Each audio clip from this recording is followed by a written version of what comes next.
how to take the pressure off your knees in awkward pose. In the first part of the awkward pose, the key is putting 100% of the body weight on your heels. Stand with your feet 6 inches apart, and bring your arms up parallel to the floor.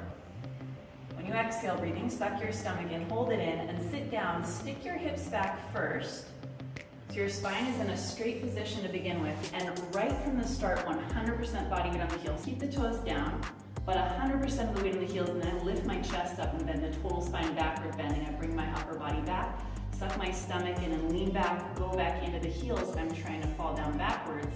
Inhale, breathing, come up, and keep my arms there for the second part. What putting the body weight on your heels does is puts more of the pressure in your hips rather than in your knees. And your hips can take a whole lot more pressure than the knees. For the second and the third part of the awkward pose, the key is keeping a straight spine position. In Bikram yoga, when we say spine straight position, we always mean keeping the natural curves of the spine. In other words, hips and head touching the wall. My spine is in a straight position, and you can imagine if I had a wall behind me, my head would be touching it and my hips would be touching it. This part would not be touching the wall because there's this natural curve.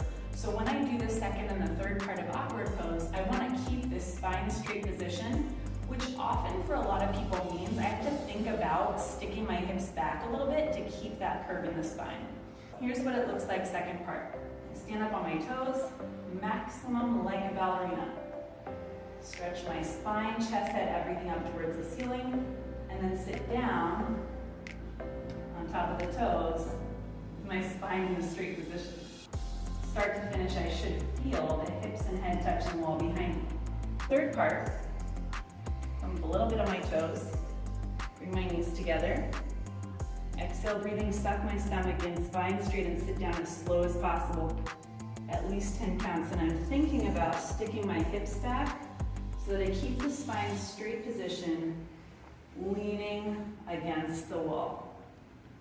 Keeping your spine in a straight position in the second and third parts of awkward pose is really, really hard and takes a ton of practice. The good news is you have the rest of your life to practice this yoga, so don't give up and enjoy the process.